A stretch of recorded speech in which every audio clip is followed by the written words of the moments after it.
Europe 1. Mais d'abord, le journal de 8h sur Europe 1, Fanny Marceau. Bonjour Fanny. Bonjour Dimitri, bonjour à tous. C'est l'un de ces territoires où la France semble avoir baissé les bras. Ce matin, sur Europe 1, on a choisi de vous emmener dans le nord-est de Paris, dans les 18e et 19e arrondissements, loin du faste des Champs-Élysées et des lumières de la Tour Eiffel, dans ces quartiers où règne insécurité et insalubrité. Entre les métros La Chapelle et Porte d'Aubervilliers, les vols, les menaces, les bagarres et même les homicides se multiplient.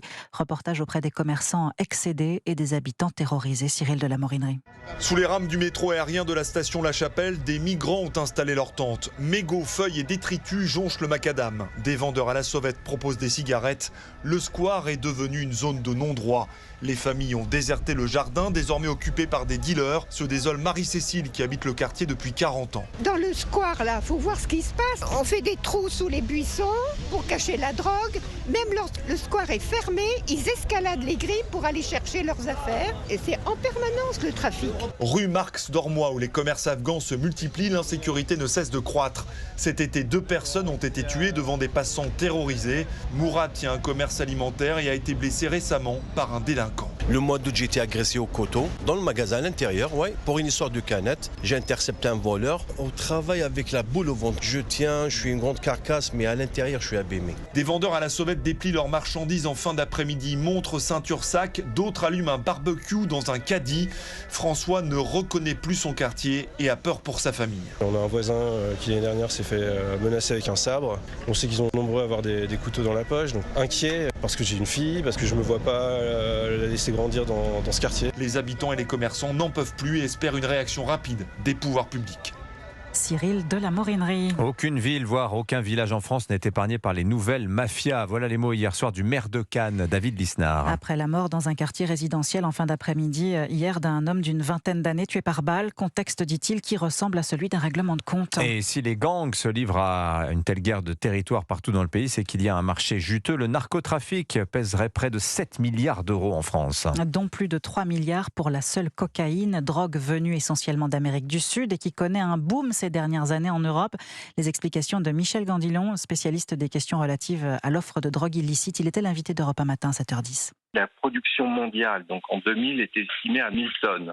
Aujourd'hui, pour la seule Colombie, on est aujourd'hui donc à 3000 tonnes. C'est absolument gigantesque.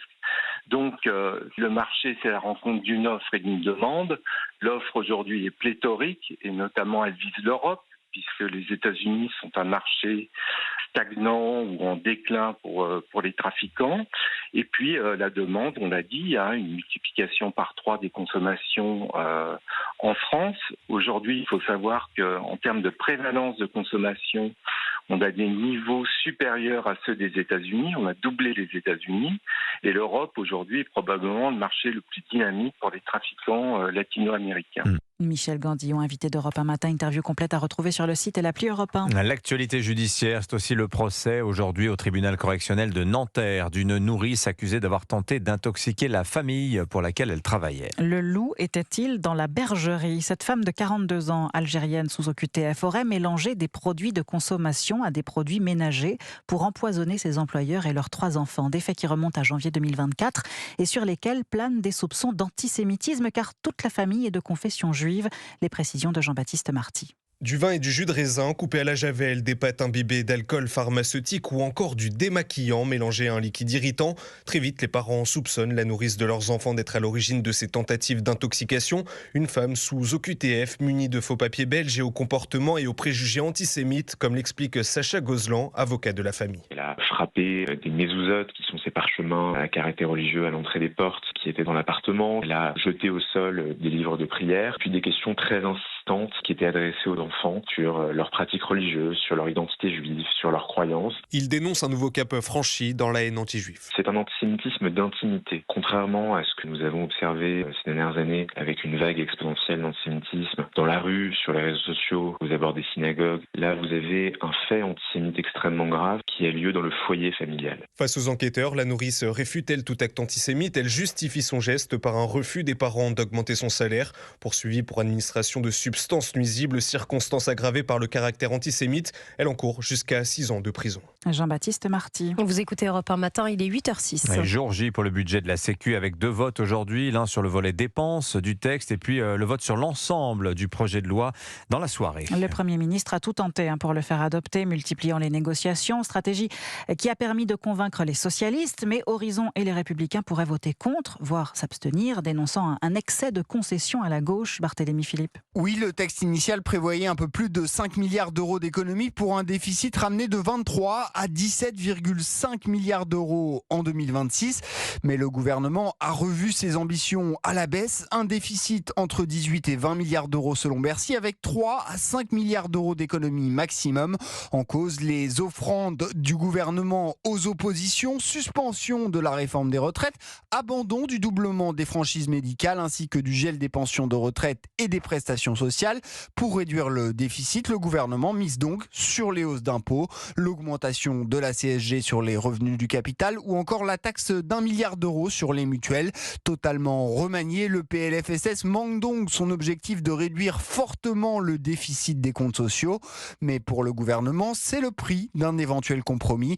L'exécutif ne cesse de rappeler qu'un rejet du texte plongerait les comptes sociaux dans le rouge vif, avec un déficit estimé à une trentaine de milliards d'euros en 2026. Barthélémy Philippe, l'actualité économique, alors que les constructeurs automobiles européens sont à la peine face à la concurrence chinoise, Renault Group et l'américain Ford annoncent ce matin un partenariat pour développer et produire 2 véhicules légers électriques dans le nord de la France, l'un sous la marque Renault, l'autre sous celle de Ford. Et puis la série noire continue pour le Louvre. Les syndicats ont déposé un préavis de grève pour le 15 décembre. Ils dénoncent la vétusté de l'établissement, un sous-effectif chronique, et ils s'opposent dans ce contexte au projet d'agrandissement à horizon 2031 et à la hausse des tarifs prévus à 32 € pour les visiteurs hors Union européenne, injustifié selon eux, considérant l'état du musée. Avant d'offrir des œuvres au regard des curieux dans les musées, il a fallu les concevoir et beaucoup travailler. Souvent il m'arrivait devant mon chevalet de passer des nuits blanches, retouchant le dessin.